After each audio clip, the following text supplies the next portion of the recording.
მოგესალმებით. ეს ტელეკომპანია პულსია, მე გასანიკიძე გახლავართ და ჩვენ ვაგრძელებთ გადაცემათა ციკლს.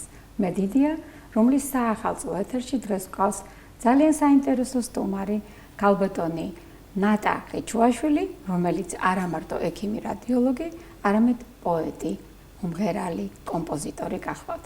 ასე რომ საღამომშვიდობისა, ველოდებით თქვენგან ძალიან სასიამოვნო საუბარს და დიდ მადლობას მოგახსენებთ მოგზანების. პირიქით მადლობა თქვენ მოწვევისთვის და წარმატებას უსურვებ თქვენს გადაცემას და თქვენს ტელეკომპანიას. უღრმესი მადლობა. ჩვენ ნამდვილად ვამაყობთ იმის, რომ ჯერჯერობით ვართ ერთადერთი სამედიცინო პროფილის ტელეკომპანია და ჩვენი გადაცემა მე დიდია. ნამდვილად დღეს სიამოვნებით გმასპინძლობთ, გილოცავთ. შობა ახალ წელს, იზურებთ წარმატებულ და ბედნიერ დღეებს. მეც გილოცავთ, ჩვენს ტელემაყურებლებსაც ულოცავთ. ახალ წელს შობას და ბედნიერებას ხვავს და ბარაქას უსურვებ ამ ახალ წელს. ძალიან დიდი მადლობა ჩვენი მაყურებლების სახელით, იმიტომ რომ ვფიქრობ ძალიან მნიშვნელოვანია აი ამ ძველ წელთან ერთად ყველა ის პრობლემა, ტკივილი გადატანით თვითონ პირდაპირ მნიშვნელობით დავტოვოთ მართლაც წარსულში და უკეთესი მომავლის იმედით შეუდგეთ მომავალ წელს. აი ამ საახალწლო განწყობის, ასე ვთქვათ, შესანარჩუნებლად ბუნებრივია ჩვენ ბევრს ვისაუბრებთ დღეს ხელოვნებაზე, ასევე მედიცინაში ხელოვნების როლზე, მით უმეტეს ჩემთვის ეს ძალიან ახლობელი თემაა მედარდ პროექტიდან გამომდინარე, მაგრამ არ ვუღალატებთ რა თქმა უნდა ჩვენს ტრადიციას, ჩვენი გადაცემის ძირითად ხაზს და თავიდან ალბათ დავიწყებთ საუბარს მაინც ჩვენს აკადემიურ მნიშვნელოვან სამედიცინო საკითხებზე. და მინდა თავიდანვე გკითხოთ, ქალბატონ ნატა, თქვენი გზა იყო სამედიცინო გზა ძალიან საინტერესო. სტუდენტობიდან დაწყებული, რა თქმა უნდა, ალბათ გარკვეული ინტერესები გქონდათ და ეს გამოიხატა კიდევაც თქვენ შემდგომ საქმიანობაში შინაგანი მედიცინის, ენდოკრინოლოგიის მიმართულებით, მაგრამ ბოლოს მაინც აღმოჩნდით დიაგნოსტიკაში. დიახ, ეს ძალიან შემთხვევითი იყო. დიახ. რასაკვირველია, სტუდენტობის პერიოდში ზუსტად ვერ განსაზღვრავ რა გზით წახვალ, მაგრამ შემთხვევამ განაპირობა ჩემი დიაგნოსტიკაში მოღვაწეობა. იყო ასეთი ძალიან არაჩვეულებრივი ადამიანი და უაღრესად პროფესიონალი გასტროსკოპისტი ვოვა შენგელიძე, რომლის დახმარებითაც მე მოვხვდი დიაგნოსტიკაში. უდიდესი მადლობა მას და მის ხსოვნას პატივს ვცემ სიცოცხლის ბოლომდე. და ესე შემთხვევით მოვხვდი დიაგნოსტიკაში. მანამდე ვიყავი თერაპიის კათედრაზე და პედაგოგიურ მოღვაწეობას ვეწეოდი, მაგრამ ისეთი პერიოდი დაემთხვა, რაღაც გარდაქმნა იყო სამედიცინო სფეროში და ისე მოხდა, რომ კათედრაზეც მუშაობდი, განყოფილებაშიც მუშაობდი და უცებ გახდა რაღაც ფასიანი. მოგეხსენებათ ჩვენი პერიპეტიები, რაც გავიარეთ და დავრჩით ამ კათედრის ხელფასისამარა, რაც რასაკვირველია ძალიან ცოტა იყო მაშინ და აი სრულად შემთხვევით ბატონმა ვოვამ ეს გზა მიჩვენა და მადლობელი ვარ მისი სიცოცხლის ბოლომდე, იმიტომ რომ ძალიან მეყვარს ჩემი პროფესია. მე ვთვლი, რომ დიაგნოსტიკა ეს არის პირველი ნაბიჯი დიაგნოზის დასასმელად და დიაგნოზის სწორი დიაგნოზი ხომ მკურნალობის საფუძველთა საფუძველია. აბსოლუტურად გეთანხმებით და კიდევ ერთხელ წმუნდები, რომ არსებობს იღბალი, არსებობს ბედი, არსებობს შემთხვევა და ადამიანები, რომლებიც ხვდებიან ადამიანები, კი ბატონო, საჭირო დრო, საჭირო ადგილი, საჭირო ადამიანები და ბატონი ვოვას ხსენება ჩემთვის ახლა რაღაცა საოცარი მართლა დამთხვევა არის, იმიტომ რომ ზუსტად მაგ პერიოდში მე ზუსტად იგივე აზრები გამიჩნდა, მაშინ ჩემადამ გადაცემა გააკეთა ბატონ ვოვაზე, ესე გავიცანი. საოცარი ადამიანი იყო და კარგია რომ გამახსენეთ, იქნება ეს კადრები მე ამოვიღოთ და გავაცნოთ ჩვენს მაყურებელსაც, რომელსაც არ ქონდა მასთან ურთიერთობის ბედნიერება და მეც მაშინ იმის გამო რომ პულმონოლოგიაში ვიყავი, მინდოდა ბრონხოსკოპიის სწავლა. მომიწოდა თვითონაც, კი ბატონო და შემპირდა რომ მაგრამ მაშინ ჩემი აი სწორედ გზა სხვანაირად აეწყო იმ პერიოდში ისე მოხდა რომ მე ვერ მოვახერხე იქ წასვლა და ისე მიღება განათლების როგორც მან დაგისახა ასე ვთქვა დამისახა და დამავალა რომ მე ამის მერე უკვე მასთან გადავსულიყავი და რაღაცნაირად ისე აეწყო რომ მე მაინც დავრჩი შინაგან მედიცინაში და ნახეთ ეხლა თქვენ შემხვდით და მომიყევით მის შესახებ ნამდვილად ეს ძალიან საინტერესოა, იმიტომ რომ საბოლოო ჯამში ჩვენ მედიცინაში ხშირად დაგვისვამს კითხვა, იცით, რა განაპირობებს რომ ადამიანის ბედს, ადამიანის წარმატებას თავის პროფესიაში. მხოლოდ ის რომ გაუჩნდა რაღაც იდეა და ამ იდეის განხორციელებას მიყვა, თუ აი ამ შემთხვევითობას და ბედს მაშინ ეს ულტრაბგერითი სპეციალობა ძალიან დეფიციტური იყო და სულ თითზე ჩამოსათვლელი სპეციალისტები იყვნენ საქართველოში, არა მარტო თბილისში, მთლიანად საქართველოში. და აი სწორედ მაშინ ბატონი ვოვას ხელდასმით და ბიძგით ასე ვთქვათ, მე გავბედე და მე მიკაწვერავას თან ვისწავლე, მე ტატიშვილის ცენტრში სკოლა იყო და მაშინ იქ ვისწავლე და აი ესე მოხდა ჩემი დაახლოებით შემდეგ საზღვარგარეთ ვიყავი სასწავლებლად და ასე მოხდა ჩემი ჩამოყალიბება. ძალიან საინტერესოა, ძალიან სასიამოვნოა და ყოველთვის მინდა ხოლმე ამის თქმა და ძალიან მადლობელი ვარ დღემდე.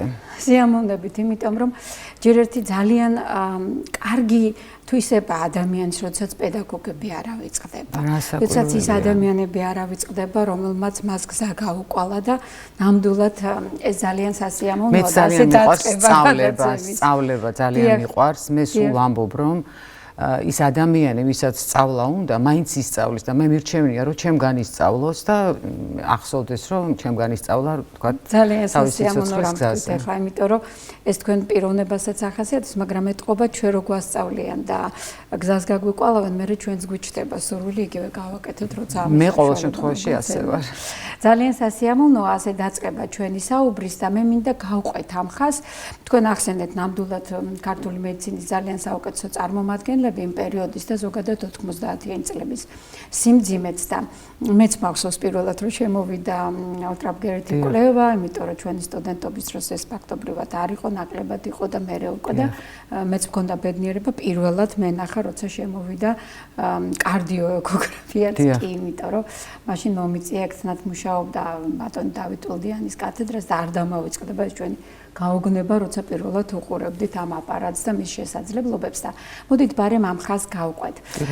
ჯერ ერთი ვფიქრობ, რომ ის რომ თქვენ მოგიწიათ მანამდე მუშაობა შინაგან მედიცინაში ძალიან რასაკვირველია, იცით რა შეასახმო დიაგნოსტიკაში წასვლა სხვა. ეხლა ზუსტად ამის დეფიციტია.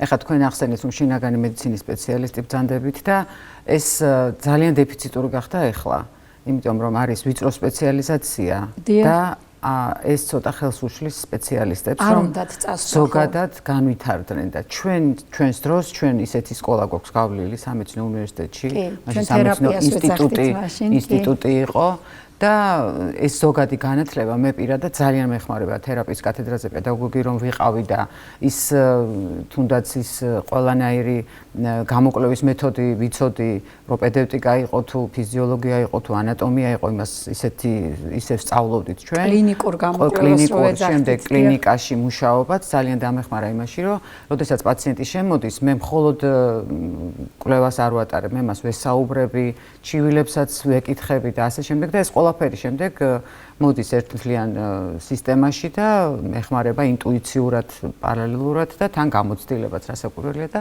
ძალიან მეხმარება შემდეგ დიაგნოზის დასმაში. აბსოლუტურად გეთანხმებით, ამიტომ აღვნიშნე, რომ ძალიან დიდი მნიშვნელობა აქვს, როდესაც დიაგნოსტიკაში მომუშავე ექიმს აქვს პრაქტიკული გამოცდილებაც, თქვენ პლუს პედაგოგიური გამოცდილებაც გაქვთ.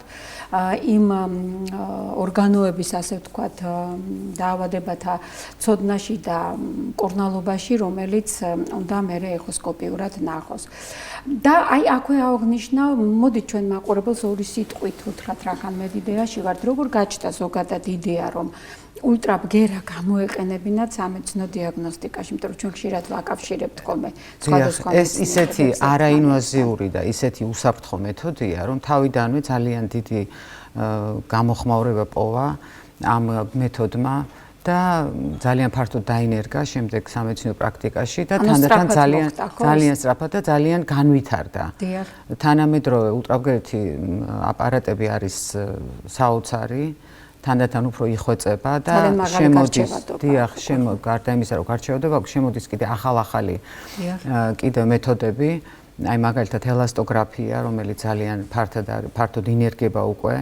განსაკუთრებით ღვიძლის ციროზების, პროსტატის სიმსივნეების, ძუძუს, ფარისებრი ჯირკვლის სიმსივნეების, დიახ, პარენქიმული ორგანოების, ზედაპირული ორგანოების არსებობს ბიომექანიკური ელასტოგრაფია, რომელიც ზედაპირულ ორგანოებზე უფრო ეს არის სპეციალისტის მიერ მსუბუქი ბიომექანიკური კომპრესიის შედეგად სიხისტის ამ ულტრაბგერის სხივის აღქმის ცვალებადობის აღქმა ეკრანზე და როდესაც არის რაიმე ისე ჩვეულებრივ ჯანმრთელი ორგანოს გამოსახულება მომწვანო და მოლურჯოა და როდესაც უკვე სიხისტეს სიმკვრივე მომატებულია და უკვე ეჭვი არის რაიმე ათვისებიან წარმონაქმნზე, უკვე წითლდება და ნარინჯისფერია.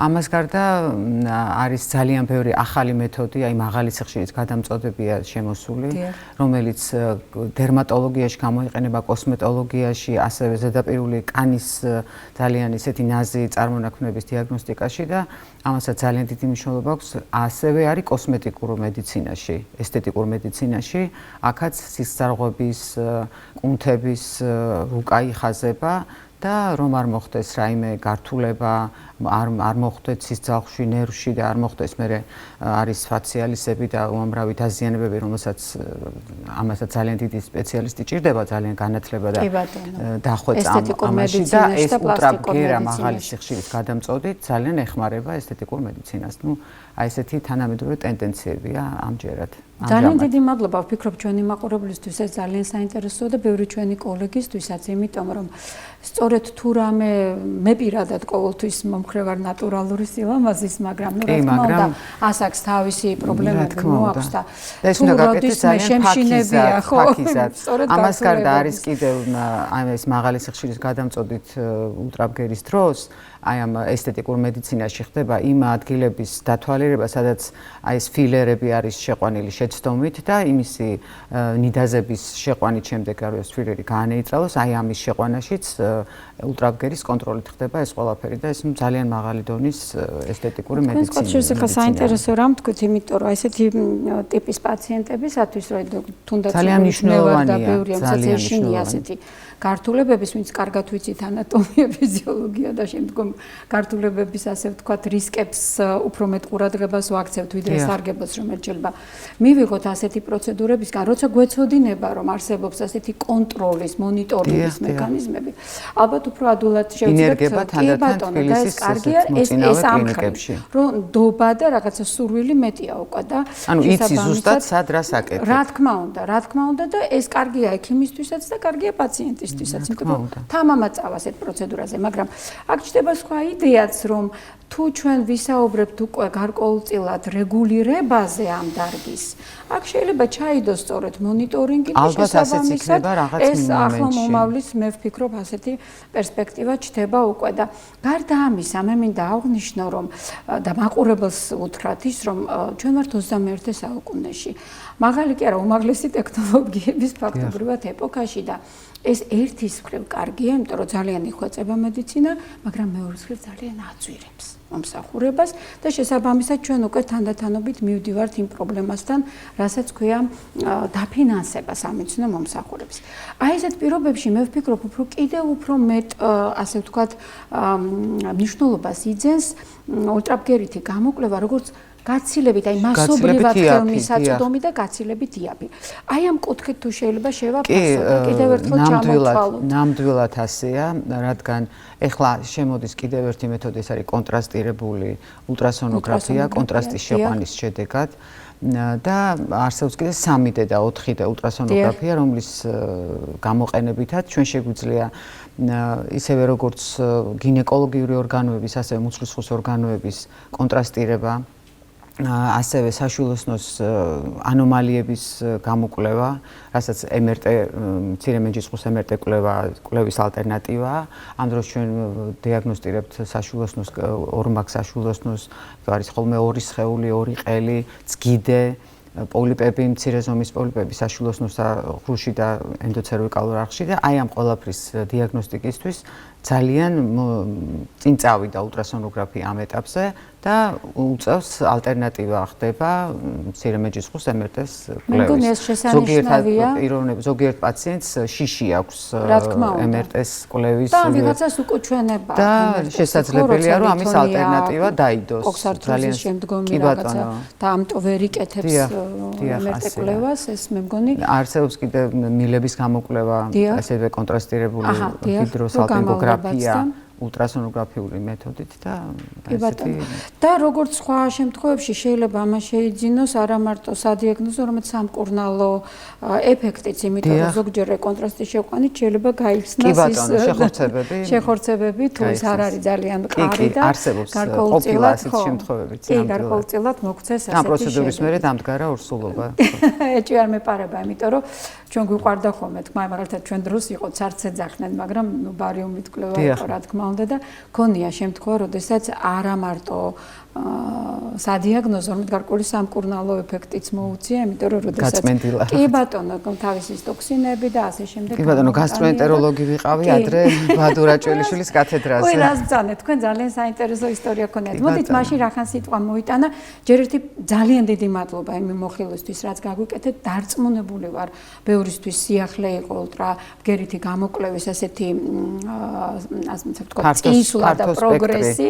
კი ბატონო და მე როგორც ჯანდაცვის სპეციალისტ მაინტერესებდა ეს თემა ძალიან, იმიტომ რომ კიდევ ერთხელ ვამბობ, თუ ჩვენ საყოველთაო თუ კერძო დაზღვევის პირობებში ვერ დაგვიფინანსდება გარკვეული ნოზოლოგიების დროს რო ყოფილად ის დიაგნოსტიკური კვლევები, რომელიც გვჭირდება, იმიტომ რომ ძალიან ძვირადღირებულია.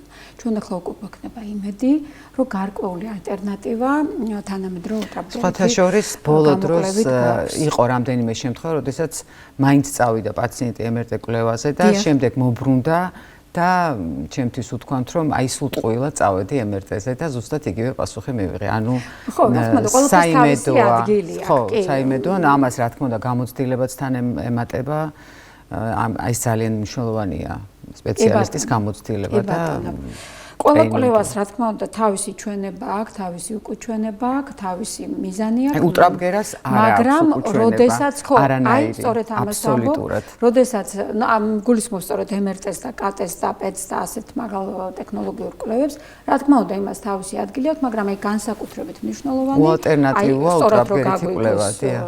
მაყურებელმა ყოველ შემთხვევაში გზას მაინც უშუალოდ პაციენტს სწორ გზას, რომელი გზით უნდა წავიდეს. რომელი გზით უნდა წავიდეს და ასევე თუ ვერ იკეთებს რაღაც მიზეზის გამო, ფინანსური თუ და ტყუილი დანახარჯებიც რომ არ კონდეს. და მეორე თემა ეს გახლავთ სწორედ გარკვეული ადვოკაციისთვის, ეს არის შესანიშნავი.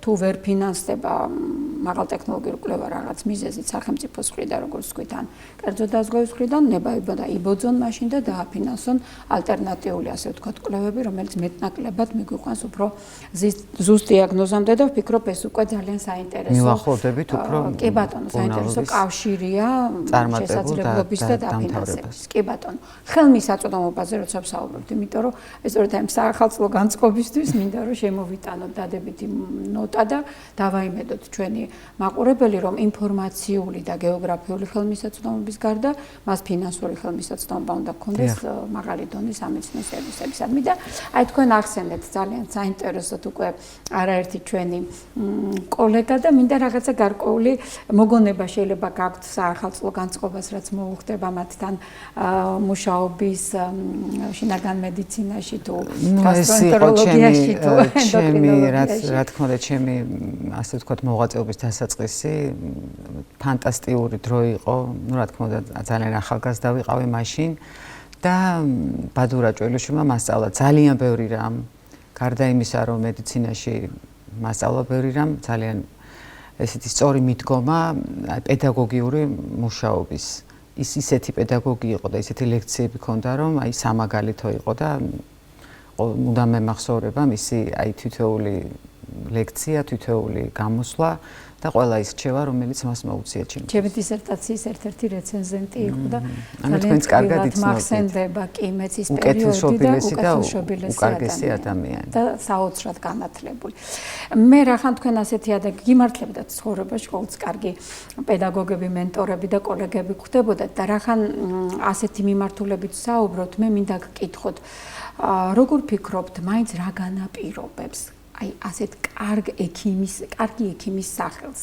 მხოლოდ პროფესიონალიზმი თუ ამას ემატება სხვა ის თვისებები, რომელიც ამ ჩვენს დროში, რა თქმა უნდა, მარკეტინგიც ემატება. არსებობს რაღაც ისეთი ტალღა, ასე ვთქვათ, თუ ამ ტალღაზე მოხვდი, რასაკვირველია, შეიძლება კარგი ექიმი ხარ, მაგრამ შეიძლება სხვაც კარგია, მაგრამ რაღაცა ის მარკეტინგულ ტალღაზე თუ მოხვდი, ხო იცით რომ ასეა. მაშინ ვის ერქვა კარგი ექიმი? როგორ ვარდებოდათ სახელი? ხო, მაშინ უფრო ერთეულები იყო, რა თქმა უნდა, მაშინ ამდენი უნივერსიტეტიც არ იყო, ამდენი ექიმიც არ იყო და მაშინ უფრო აიცით როგორ იყო? მაშინ უფრო დაკვირვებული, უფრო თბილი და აი ეს მოსიყვარულე ექიმები უყვარდათ. იმიტომ რომ არ იყო ამდენი ტექნოლოგია და ადამიანს თვითონ უნდა გადაეწყვიტა, მასთან პაციენტი რომ მოდიოდა, თვითონ უნდა გადაეწყვიტა, თავის თავი ყავდა მხოლოდ და არანაირი დამხმარე საშუალებები.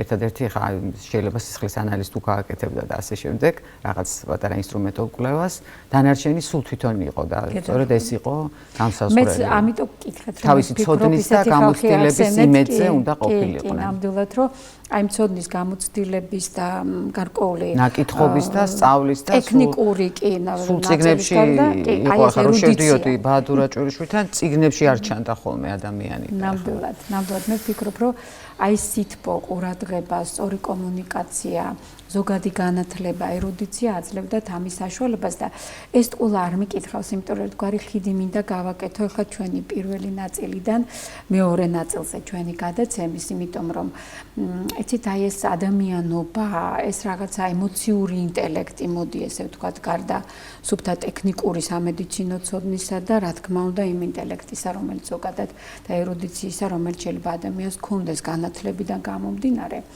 ძალიან დიდი მნიშვნელობა აქვს, რამდენად არის ადამიანი ალბათ ემოციურად დაკავშირებული ხელოვნებასთან, იმიტომ რომ უკვე დამტკიცებულია, რომ ისეთი ადამიანები, რომელიც მოღვაწეობენ ჩვენსავით ტექნიკურ სფეროში, სამედიცინო სფეროში და ასე შემდეგ, გამოდმებით განიცდიან გარკვეულ დანაკლის, ამის და ცდილობენ შეივსონ, ხო? ამიტომ ბევრია ჩვენ შორის ისეთი, რომელსაც უყვარს ლიტერატურა, ხელოვნება, სხვადასხვა მიმართულებები, ხატავს, წერს და ასე შემდეგ. თქვენ სტუდენტობიდან გახდით ცნობილი იმითი, რომ წერდით და ლექსებსაც, რა თქმა უნდა, მუსიკასაც და მინდა გკითხოთ, ეს სწორედ სამედიცინოზე თქვენი სწავლის პერიოდში დაიწყო უფრო ინტენსიურად, ერთგვარი კომპენსირების სახე ჰქონდა თუ ბავშვობიდან მოდიოდა? იცით, ბავშვობაში ლექსები არ დამეწერა, თუმცა ძალიან კარგად წერდი თემებს და სულ თავისუფალ თემებს წერდი და მისაღები გამოსაზრდით თავისუფალი თემა დავწერე, მაგრამ შემდეგ სტუდენტობის დროს, რაღაცა ესეთი შეყვარებულობის მომენტი იყო, როგორც მახსოვს, როგორც ხდება ხოლმე.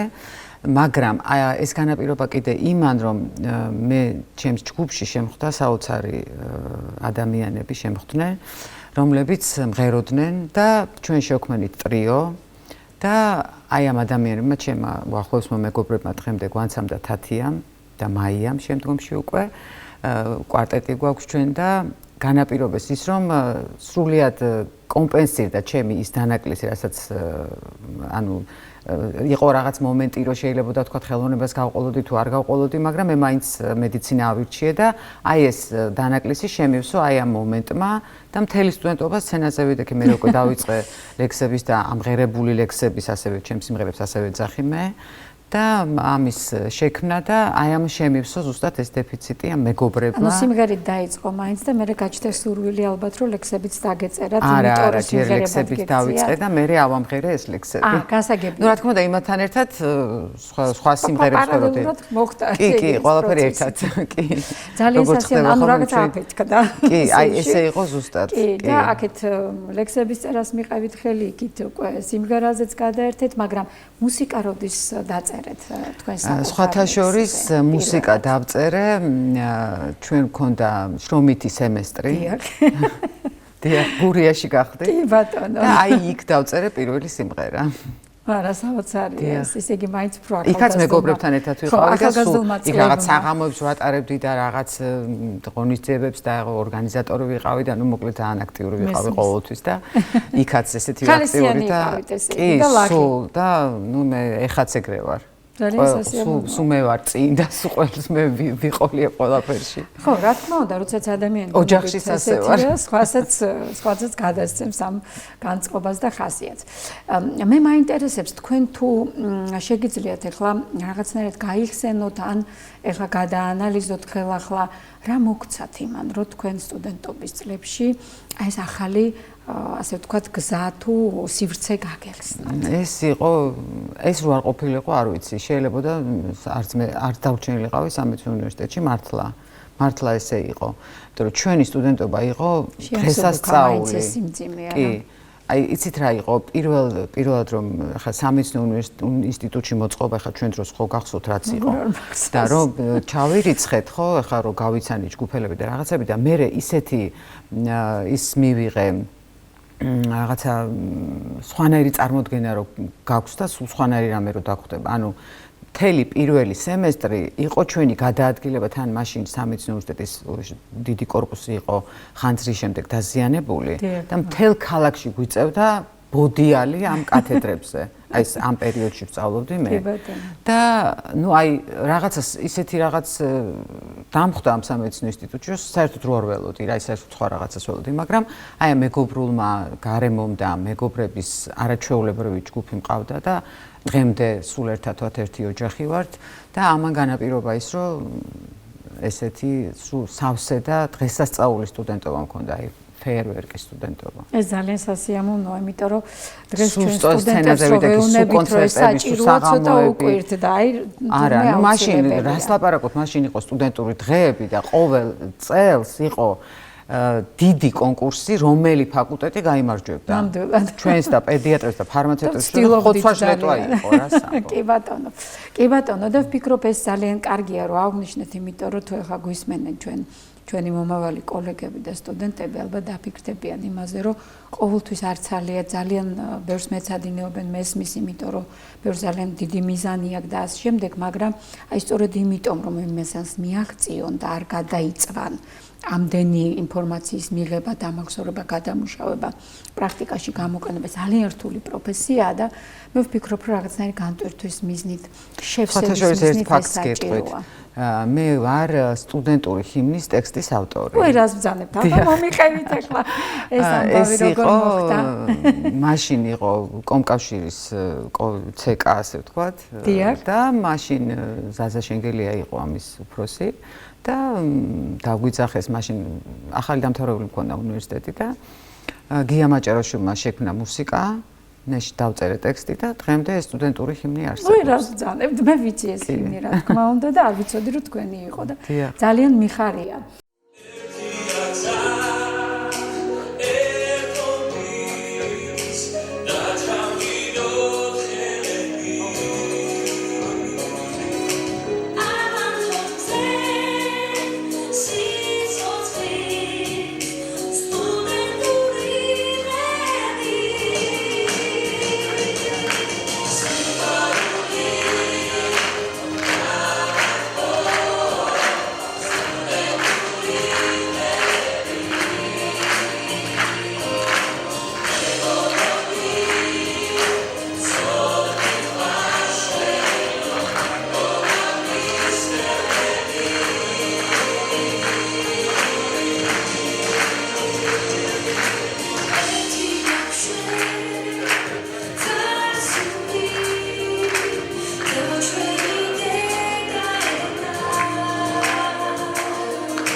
ასეთი ისტორიები ალბათ უნდა იცოდნენ ჩვენმა ახალგაზრდებმა და მე ვფიქრობ, რომ ძალიან საინტერესო იქნება ერთხელ ალბათ თქვენი ჯგუფი, თქვენი კურსი, ასევე სხვა კურსები, სადაც იყო ესეთი გუნდები შეიქმნა კურსელებისგან, ჯგუფელებისგან, რომლებიც ერთად მღეროდნენ დაუშვათ თუ სხვა ექიმები ახმრობენ რომ იყო კონცერტები, ჩვენი ტრიო სცენაზე იყო, ჩვენი კვარტეტი უფრო სწორედ. მიპარება რა თქმა უნდა მონაწილეობით ყველა კონცერტში. კი ბატონო, თქვენი გამოსვლები. უბრალოდ ვამბობ, რომ ახლა ძალიან კარგი იქნება, რომ თბილისის სახელმწიფო სამედიცინო უნივერსიტეტის სცენაზე ერთხელ ალბათ აი ესეთი კურსები და ჯგუფები შეიკრიბონ და რაღაცა პატარა. მე მქონდა 2014 წელს დავბეჭდე ჩემი მესამე კრებული. სამი კრებული მაქვს და აი მესამე კრებულის პრეზენტაცია იყო სამედიცინო უნივერსიტეტში.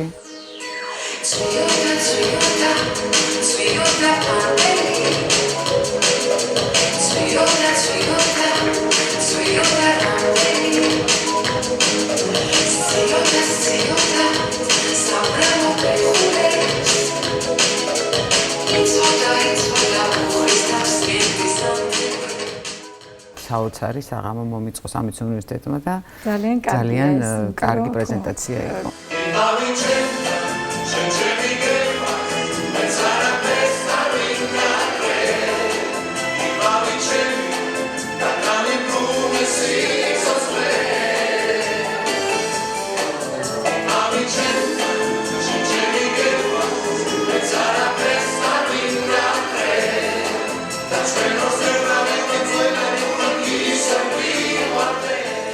ეს ერთგვარი დაფასებაც არის ყოფილი სტუდენტის უნივერსიტეტისთვისაც სახელია, რომ ისი სტუდენტ არის, ასე ვთქვათ, მასთან მართავს თავის პრეზენტაციას დედა უნივერსიტეტში. უბრუნდება წიაღებს კი ბატონო და აი ვფიქრობ, აი ესეთი თქვენნაირი ადამიანების შეკრება ერთხელ სხვადასხვა თაობის წარმომადგენლების ძალიან საინტერესო ღონისძიება იქნებოდა და მივაწოდოთ ეს იდეა უნივერსიტეტს და იქნებ გამოვიდეს, მაგრამ რახან თქვენ ეს ახსენეთ, რომ თქვენს ლექსზე დაიწერა ეს სიმღერა, აგერ მაჭარაშვილი იყო ჩართული და სხვა.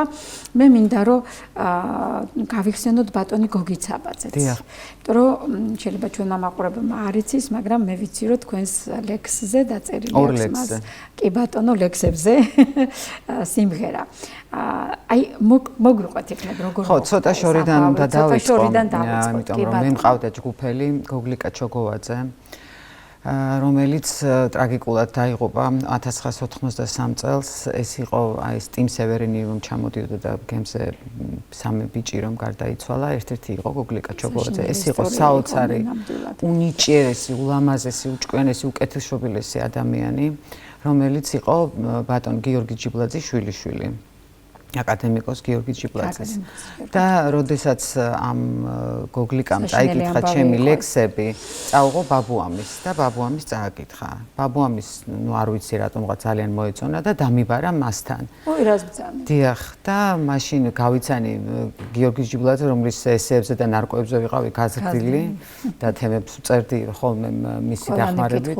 დიახ, მაშინ კი ბატონო. და კაცი, რომელიც აი ესე იჯდა თავის კაბინეტში და ხმამაღლა კითხულობდა ჩემ ლექსებს, აი საოცარი გავიარე იმ საღამოს და გოგლიკა იქიდან კარიდან იყურებოდა როგორ არის საქმე, ეს მანიშნებდა.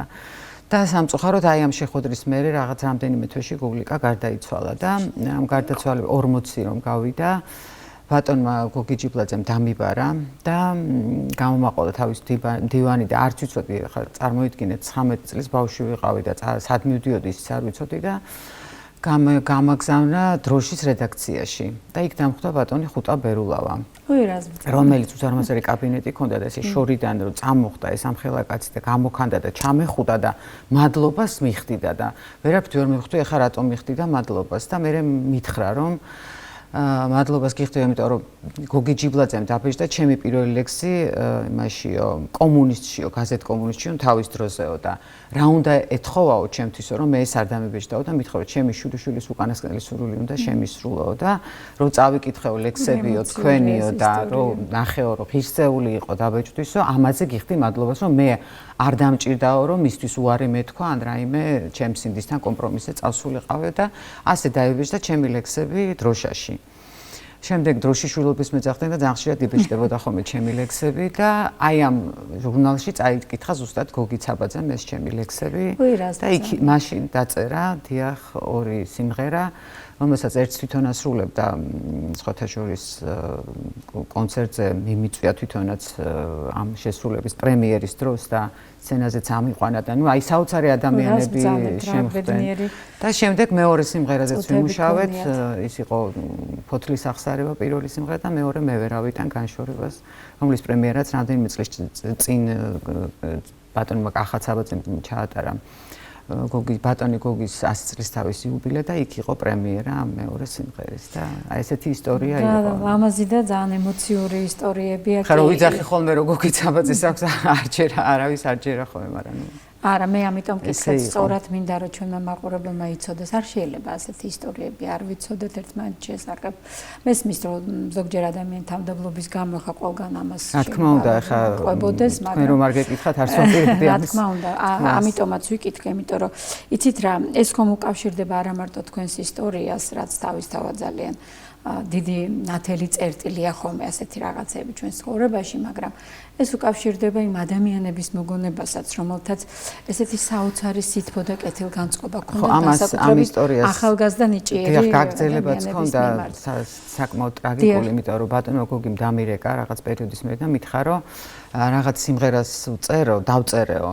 და იმ ვიღაცას უთხარი ამას უთხარი რომ რაღაცა არ მომწონს და რაღაც ახალი მინდაო, ახალი სისხლი მინდაო და მომცა ეს ბალვანკას უძახდნენ მაშინ ამას და შევქმენი უკვე დავწერე ტექსტი ამაზე და წარმოვიდგინეთ ორ შაბათს უნდა მივიდე და კვირას გარდაიცვალა. კვირას. და მე ვერ გავბედე, პატარა ვიყავი მაშინ რომ მე მივსულიყავი და ეს გამზადებული ტექსტი მიმეტანა. ანუ ძალიან შევწდი რა, მე როგორც მივხვდი და მე იმაზე ვიღაცამ დაწერა მე ტექსტი და ის სიმღერა ძალიან პოპულარული, ანუ ის ჩემი ტექსტი უნდა ყოფილიყო, მაგრამ რას ვიზამთ, ესეთი ამბავიც მოხდა და ესე მეგონა რომ აი მარტო მე მომიკვდა ეს ბუმბერაზე ადამიანი და ისეთი კაცი იყო, ისეთი ადამიანი საოცარი. ბატონი იყო საოცარი ადამიანი და მიხარია რომ ვიხსენებთ დღეს მას და ძალიან მიხარია რომ თქვენ წილად გქონდათ ამხელა ბედნიერება ცხოვრებაში, რომ თქვენს ლექსებზე მან ვიღაცის თხოვნით კი არა, თვითონ მოინდომა. ეს ხო ძალიან ბევრს ნიშნავს. სრულიად შემთხვევით გავიგე, ვიღაცა მითხრა რომ გონიო ტელევიზორში მოვისმინო, გონიო შენ ლექსზე მღეროდაო და მე რა ზანებ, თქვენ თვითონ არ იცოდი? არა, მე არ ვიცოდი, წარმოდგენა არ მქონდა და მე როგორ იყო იცი მოამბე მეორდებოდა ხოლმე მდილაობით და არ წავედი ლექციაზე დავრჩი სახლში და უყურე და მართლა მოვისმინე რომ ჩემ ლექსებზე. ანუ სწორედ გავიგე, მან თვითონ შემთხვევით ნახა თქვენი ლექსები. აბსოლუტურად როშაში ნახა ლექსები. მოეწონა და დაწერა ისე რომ არც გიცნობდა. ხო ასე არის. არა, რა თქმა უნდა, საიდან მცნობა. ძალიან მნიშვნელოვანია ჩემი აზრით ეს დეტალი, იმიტომ რომ იმას ნიშნავს რომ დენად მოეწონა, რომ მიუხედავად ყველაფრისა. და კიდევ გავაგრძელებდით, ანუ გქონდა შანსი, მაგრამ თანამშრომლობის ასე ვთქვათ, რომ თქვენ ლექსები მას უნდა ყოველ შემთხვევაში. და მას თქვენს ლექსებზე სიმღერები შეექმნა. ნუ მე ვფიქრობ ძალიან საინტერესო მიმოხილვა გამოგვივიდა როგორც თქვენი აკადემიური ასე ვთქვათ და პრაქტიკული სამედიცინო საქმიანობის ასევე თქვენი ასე საპოეტო და სამუსიკო ასე ვთქვათ ცხოვრების, იმიტომ რომ მე ვფიქრობ, რომ ძალიან დიდი მნიშვნელობა აქვს დღემდე თქვენთვის იმ მოგონებებს, რომელიც გაკავშირებთ ამასთან, მაგრამ ვიდრე გადაცემას დავასრულებთ და მიულოცავთ კიდევ ერთხელ შობა ახალ წელს თქვენი სიმღერით და თქვენი ლექსით ჩვენს მაყურებელს, მინდა უბრალოდ კითხოთ ამჟამად როგორია ლექსის წერის და სიმღერის წერის პროცესი თქვენთვის? ამჟამად ცოტა შეიცვალა ეს პროცესი, ცოტა სხვანაირ ასპექტში გადავიდა. ამჟამად ეხა ისეთ პერიოდში ვარ, რაღაცა იყო რაღაცა ტრაგიკული სიტუაცია ჩემს ცხოვრებაში, მეუღლე გარდამეცვალა და ამის შემდეგ ცოტა ეს პროცესი რაღაცა გავიყიდეთ, მაგრამ ეხლა ცოტა ძალები მოვიკრიბე, იმიტომ რომ ყავს 5 შვილიშვილი, რომლებსაც გადავწყვიტე რომ დაუტოვო ჩემი, ანუ რაც შემიქმნია, აბსოლუტურად არაფერი არ დაიკარგოს და იქნებ ვიღაცა ყველა მღერის, აბსოლუტურად ყველა კი.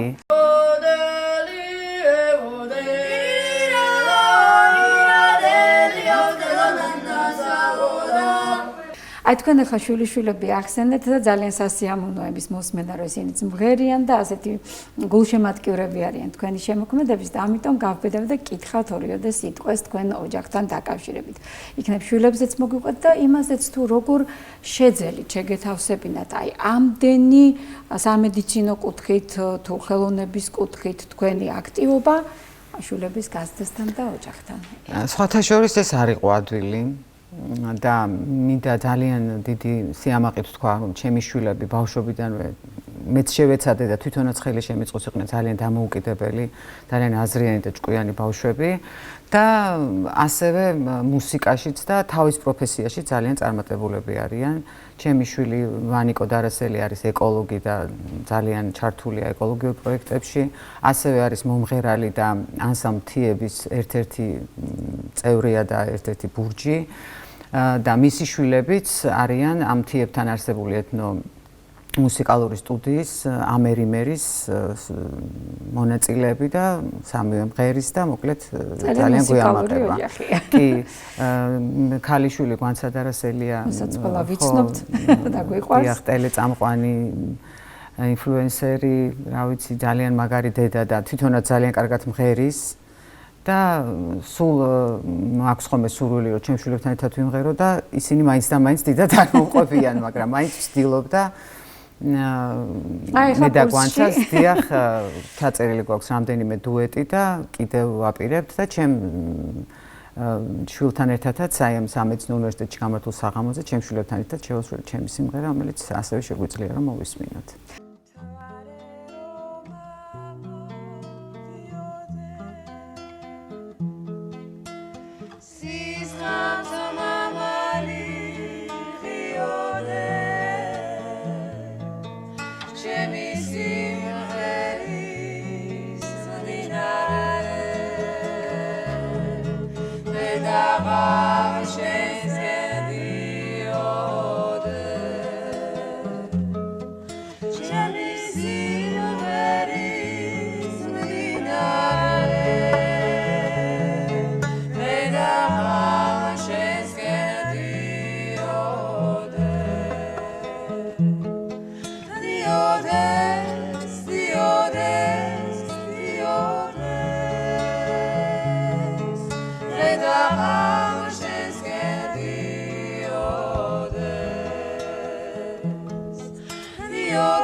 ვფიქრობ, რომ ესეთი თბილი ოჯახები, ესეთი ურთიერთობები არის იმის მაგალითი და იმის საწინდარი, რომ ჩვენი საზოგადოებისთვის, ჩვენი ადამიანებისთვის, რომლებსაც ამ ბოლო დროს მეტი აგრესია აქვთ ხოლმე ვიდრე კეთილგანწყობა და სითბო, ეს გახდება ხო, აი ბავშვები რომ მღერიან და თანაც ფოლკლორს მღერიან და თან ისეთ ფოლკლორს, რომელიც აი ხალხიდან მოდის, აი როგორც იყო ხალხში, აი ესეთი ანსამბლია ეს, რომ აი ესე კი არ დგანარ სცენაზე ესე სტატიურად და კი არ მღერიან, ესენი თამაშობენ, დატირება თუ თამაშობა თუ ფერხულია თუ შრომის ფერხულია, ყველაფერს განაცხადი სპექტაკლივითა აქვს და ეს ყველაფერი მოაქვთ აი ამ წარსულის და მომავლის აი ეს დაკავშირება ძალიან მნიშვნელოვანია აი ამ ანსამბლში და ძალიან სასიხარულო რომ ესეთი მასში სიტუაციაში და ესეთ სფეროში არიან. ნამდვილად, ეს ნამდვილად ძალიან ამდიდრებს ადამიანს და მის ცხოვრებას ძენს აზრს და სიკეთეს.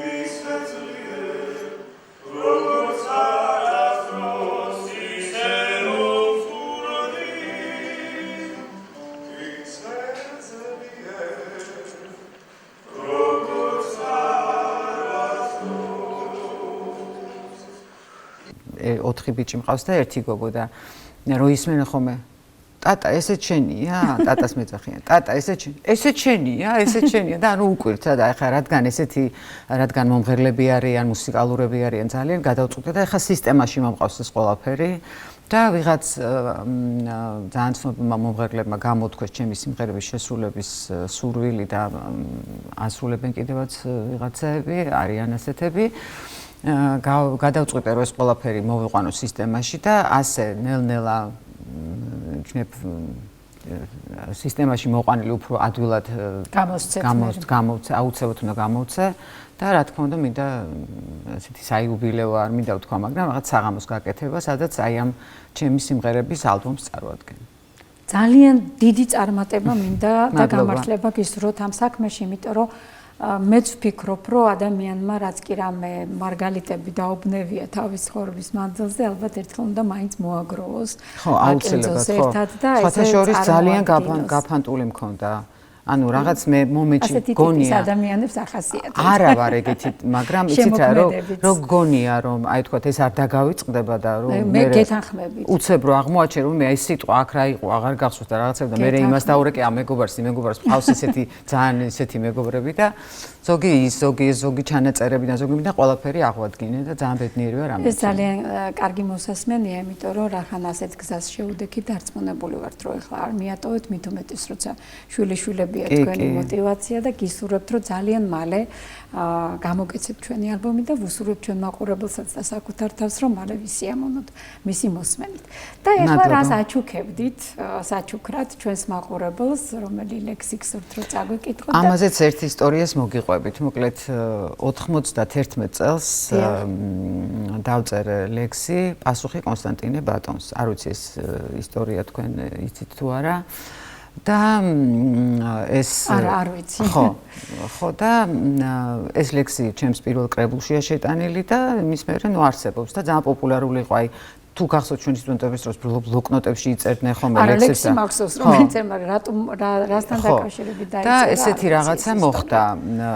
ამ იმაში ინტერნეტ სივრცეში ერთ-ერთ რაღაც გაჩნდა საიტი კონსტანტინე გამსახურდიას ფან კლუბი თუ რაღაცეთი საიტია და იქ დაწერეს ესეთი რაღაც რომ ვითომ დაც კონსტანტინე გამსახურდიას ყავდა ვიღაც ქალი რომელსაც ეწფოდა და ვისაც მიუძღვნა ეს ლექსი და მე ამ ქალმა დაუწერა ეს პასუხი. ეს ქალბატონი უმშვენიერესი და ძალიან კარგი ქალბატონი ცხოვრებაში ლექსი არ დაუწერია როგორც გავარკვიე მე და მიაწერეს რაღაც ესეთი ლამაზი ესეთი ისტორია შექმნეს ესეთი ლეგენდა ასე ვთქვა და მიაწერეს და ნუ რომ დაიბეჭდა ეს და რომ გამოვიდა ხო მოკლედ იქ ჩემი მეგობრები ვინც ახლა ეს ლექსი იცოდა მანამდე და რაღაცა ყველამ წერდა მაგრამ ვერაფრით ვერ ავაღებინეთ ეს პოსტი ამ საიტზე და აი მინდა რომ კიდევ ერთხელ თქვენი ეთერის საშუალებით კიდევ ერთხელ წავიკითხო ეს ლექსი და რომელიც გეკუთვნით თქვენ რომელიც ჩემი რა თქმა უნდა და არანაირად არ ეკუთვნის იმ ძალიან კარგ ქალბატონს და წავიკითხავ ამ ლექსს და კიდევ ერთხელ შევახსენებ ჩვენს მაყურებელს. სიამოვნებით. პასუხი კონსტანტინე ბატონს. ისევ ზღვისფერი დამაქვს თვალები, ზღვისი ცოლი ვარ კვლავ. ისევ შორიდან მელაციცები, ისევ შორიდან კლავ, ორა ტყუილად დაგიქადია, მე მოგიკლავო ქმარს, შენი ქადილი, შენი მუქარა, გაჰყვა შარშანდელ ქარს, ისევ სხვისი ვარ, ჩემი ხელები სხვისთვის გაიშლის თმას, სხვის წისქვილს ვასხამ ცრემლიან პეშებს, სხვისი საფქვავით ვქვავ, ისევ ზღვისფერი დამაქვს თვალები, ვისაც რა უნდა თქვას. დიდი მადლობა, გაიხარეთ. და მე მინდა ჩემს მაყურებელს კიდევ ერთხელ მიულოცო შობა ახალი წელი. გილოცავთ მეც გულით. აუცილებლად დავემშვიდობოთ აი ესეთი ლამაზი ლექსით და ქალბატონი ნატას სიმღერაც დაგიტოვოთ საგზო. ჩემს ქალიშვილთან ერთად, ვანცა დარასელიესთან ერთად შეგისრულებთ ამ სიმღერას. დიდი მადლობა. ბედნიერებას, სიხარულს და წარმატებებს გისურვებთ. მადლობთ. წარმატებებით თქვენს გადაცემას და თქვენს არხს. დიდი მადლობა. კარგად ბრძანდებოდეთ. მომავალ შეხვედრამდე. ნახვამდის. ჩვენ ისევ გავართ ერთუც, როგორც ორი ბეღურა. ადრე გაზაფხულს თავზე მხოლოდ სარომ გვეხურა. მერე ბეღურებს მოგვემატა, როცა ასაკი და ერთმანეთთან განშორება ვეუხერხულა. ჩვენ ისევ კარგავთ ერთ ორი ფეხურა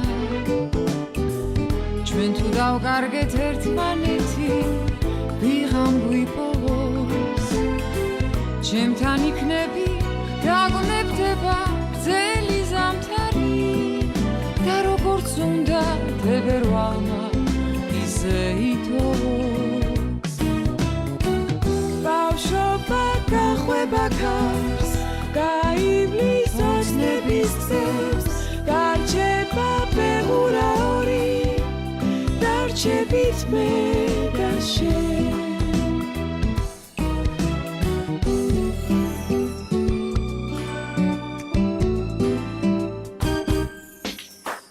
ჩვენ ისევ გავართ ერთუց როგორც ორი ფეხურა ადრე გაზაფხულს თავზე მხოლოდ სარომ გვეხურა მერე ვეღურებს მოგვემატა უცებასაკი თოდიდან თოდზე ხედიალი გვეუხერხულა ბავშვობა გახვება ქარს გაივლის ოცნების გზებს დარჩება ფეხურა ორი დარჩებით მე და შენ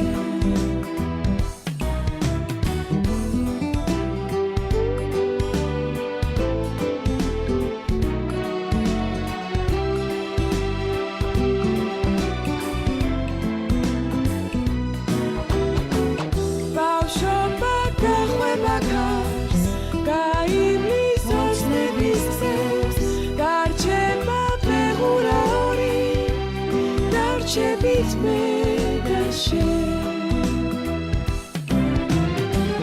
ბავშვობა გახვება ქარს გაივლის ოცნების გზებს დარჩება ფეხურა ორი დარჩებით მე და შენ დარჩებით მე და შენ